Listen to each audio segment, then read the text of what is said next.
Assalamualaikum warahmatullahi wabarakatuh.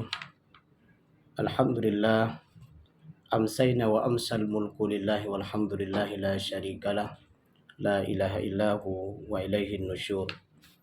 Amsayna ala fitratil Islam wa kalimatil ikhlas wa ala dini nabiyina Muhammadin sallallahu alaihi wasallam wa ala millati abina Ibrahim hanifa wa ma kana minal musyrikin. A'udzu billahi minasyaitonir rajim.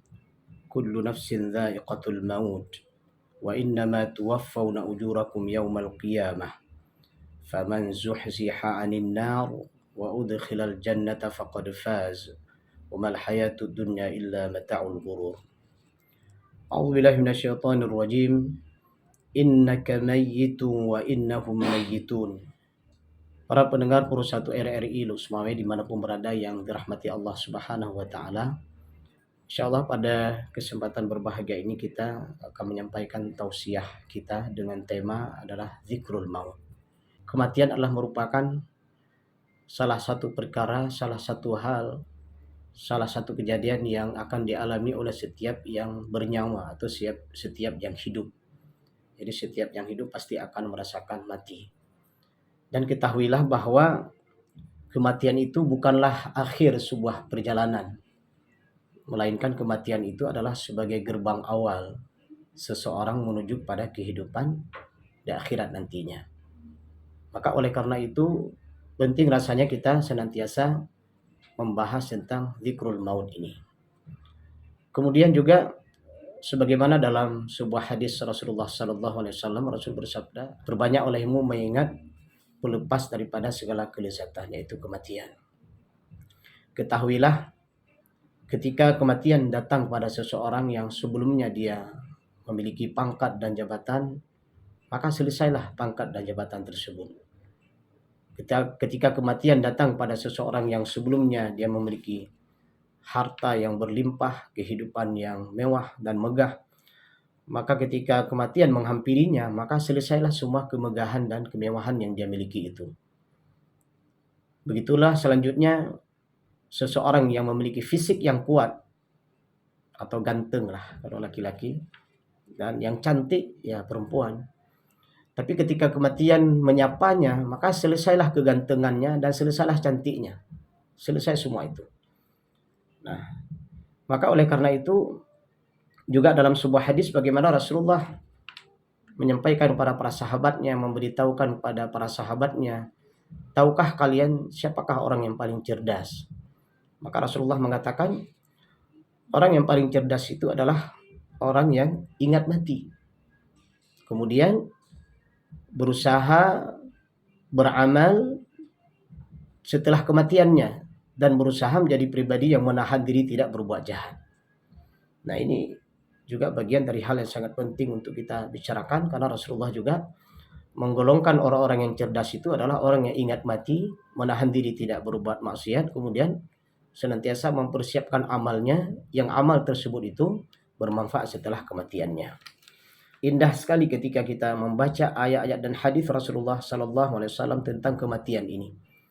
Di sana banyak mutiara, banyak hikmah yang bisa kita ambil untuk pelajaran bagi kita di dalam menjalani kehidupan ini.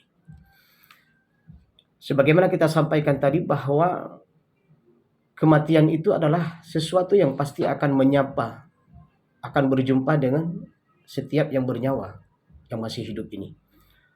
Kalau tadi kita baca firman Allah, "Fa idza jaa ajaluhum la yasta'khiruna sa'atan wa la yastaqdimun." Ketika kematian itu telah sampai kepada seseorang, ketika ajal sudah sampai kepada seseorang, maka tidak ada satu kekuatan pun yang bisa memajukan atau bisa mengundurkan. Tidak ada. Kemudian dalam ayat yang lain, kullu nafsin dha'iqatul maut, surah Ali Imran ayat 185, Allah juga menyebutkan bahwa setiap-tiap yang berjiwa, yang bernyawa akan merasakan mati. Kemudian setelah proses dicabut nyawanya, wa innamat tuwaffawna ujurakum yaumal qiyamah. Maka setelah itu Allah Subhanahu wa taala akan sempurnakan balasannya. Nah, ini menjadi pelajaran yang cukup luar biasa kepada kita bahwa segala sesuatu yang kita lakukan dalam kehidupan di dunia ini pastikan bahwa itu adalah baik. Karena nanti setelah proses kematian kita Allah akan nampakkan semua itu. Kalau amal kita baik nanti akan disempurnakan kebaikan amal baik kita. Kalau amal kita jahat juga nanti akan dinampakkan bahwa itu adalah amal kejahatan kita. Akan disempurnakan semua. Tidak ada yang ditutupi. Boleh saja manusia selama hidup di dunia melakukan pembohongan dan kebohongan dan pemalsuan dengan berbagai macam cara, berbagai macam tindakan. Itu di dunia. Tapi di akhirat nanti semua itu akan disempurnakan balasannya. Al-yauma nakhtimu ala, pada hari ini dikuncinya mulut mereka, ala afwahihim wa tukallimuna aydihim wa tasyhadu arjuluhum. Maka nanti kaki-kaki mereka, tangan-tangan mereka dan seluruh panca indera mereka itu akan berbicara, akan menjadi saksi. Termasuk waqalu lijuludihim lima syahidtum alaina. Kulit kita juga akan menjadi saksi nanti terhadap perbuatan kita.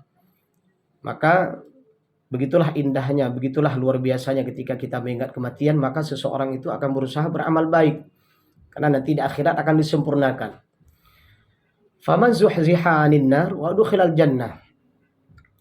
Mereka yang dihindarkan daripada api neraka, dijauhkan dari api neraka, kemudian wa udkhilal jannah, dimasukkan ke dalam surga. Nah, ini luar biasa, Masya Allah. Ya. Allah hindarkan kita dari api neraka, kemudian wa udkhilal jannah, dimasukkan kita ke dalam surga, maka Allah menyebutkan faqad fazun. Maka sungguh dia adalah pemenang sejati. Nah, ini yang kita cari sebenarnya. Jadi ketika nanti di akhirat Allah jauhkan kita dari api neraka, kemudian Allah masukkan kita ke dalam surga, maka Allah menyebutkan faqad fazun. Apa makna fazun? Itulah orang yang beruntung, itulah pemenang sejati. Jadi kita berharap kita menjadi golongan tersebut. Nanti di akhirat Allah hindarkan kita dari api neraka, kemudian kita dimasukkan ke dalam surga, itulah kemenangan yang luar biasa. Kemudian di ujung ayat Allah juga menyebutkan wa mal hayatud dunya illa mata'ul ghurur. Kehidupan dunia itu tidak lain hanyalah kesenangan yang memperdayakan. Artinya apa? Untuk menjadi pemenang sejati, kita harus berhati-hati dengan kehidupan di dunia ini. Jangan sampai menjadi penipu, jangan sampai menjadi pembohong, jangan sampai menjadi penjahat, perampok, apa saja kejahatan. Ya. Atau segala hal yang membuat kita terlena, sehingga kita lupa kepada hukum-hukum Allah, lupa kepada perintah Allah, ya, lupa kita terhadap larangan-larangan Allah. Nah, ini bagaimana dunia ini harus kita sikapi dengan menjalani hidup yang benar. Ya, melaksanakan perintah Allah dan meninggalkan larangannya, mencintai Allah dan menghindari segala sesuatu yang dilarang oleh Allah Subhanahu wa taala. Ini penting. Kenapa? Karena kita ingin dapatkan predikat faqad fazun, pemenang sejati. Siapakah pemenang sejati? Mereka dijauhkan dari neraka dan dimasukkan ke dalam surga. Kemudian dalam ayat selanjutnya Allah berfirman dalam surah Az-Zumar ayat 30, innaka mayyitu wa innahum mayyitun. Sesungguhnya engkau Nabi Muhammad SAW akan mati dan sesungguhnya mereka akan mati pula. Masya Allah. Seorang kekasih Allah Rasulullah Muhammad SAW, Allah beritahukan bahwa Muhammad, engkau adalah yang hamba yang dimuliakan, engkau adalah kekasih Allah.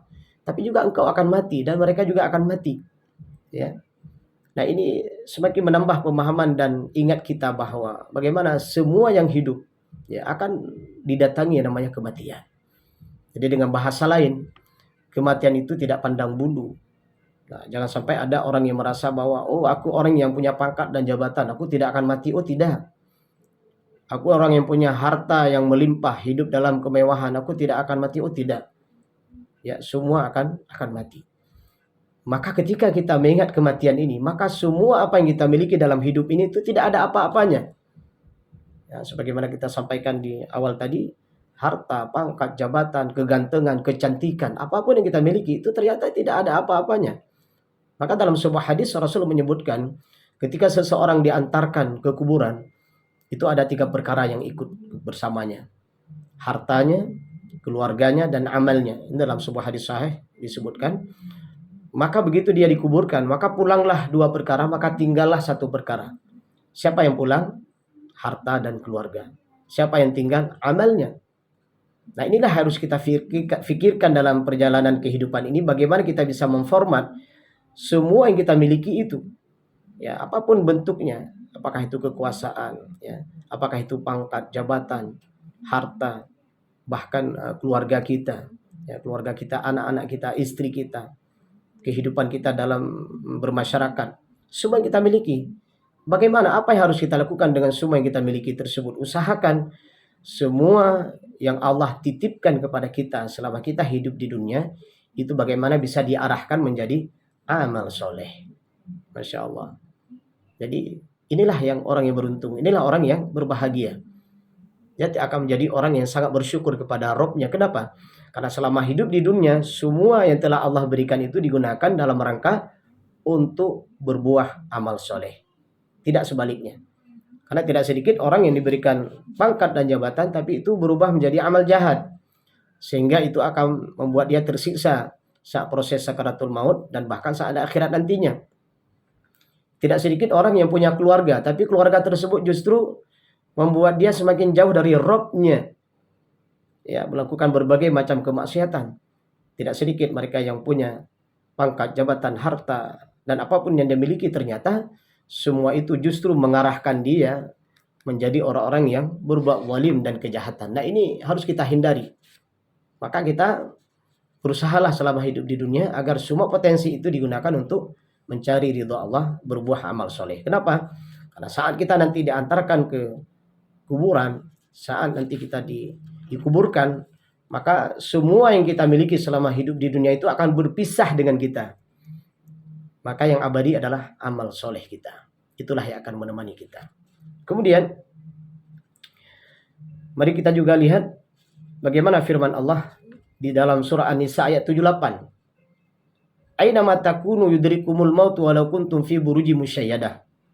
Di mana saja kamu berada, kematian akan mendapatkan kamu, kendati pun kamu berada di dalam benteng yang tinggi lagi kokoh. Nah, ini mungkin sebagian orang memiliki pemahaman bahwa nanti suatu saat aku akan buat sebuah benteng yang kuat dan kokoh. Ya, apakah di dalam tanah atau di atas tanah. Dia masuk ke dalamnya dengan sebuah harapan saat ajal datang menjemputnya, semoga ajal tersebut tidak sampai kepadanya. Tidak. Allah sudah ingatkan kita. Dimanapun kita berada, dalam sebuah benteng yang kokoh sekalipun, dalam sebuah tempat yang luar biasa, bagaimana hebatnya dibuat oleh makhluk, ya. Tapi ketika kematian sudah sampai, maka tidak ada yang bisa menghalanginya. Nah, ini menambah kekuatan iman kita, pemahaman kita bahwa kematian akan senantiasa bisa mendatangi seseorang dimanapun dan kapanpun dan dalam keadaan macam apapun. Maka dalam hal ini kita harus bersiap-siap. Sebagaimana juga di akhir surat Luqman, Allah menyebutkan, wa ma tadri nafsum bi ayyi ardin tamut. Tidak ada seorang pun yang tahu di bumi mana dia akan mati, tanggal berapa, hari apa, jam berapa, pukul berapa, nggak ada yang tahu. Berarti kita harus senantiasa bersiap-siap dengan sebuah harapan saat ajal menjemput kita dalam keadaan melakukan kebaikan kepada Rabb kita. Itu yang diharapkan. Itulah nanti yang disebut dengan husnul khotimah. Ya, karena tidak sedikit orang yang saat ajal menjemputnya dalam keadaan bermaksiat kepada Allah Subhanahu wa taala. Na'udzubillah. Na'udzubillah min dzalik. Ya. Maka itulah disebut dengan su'ul khotimah.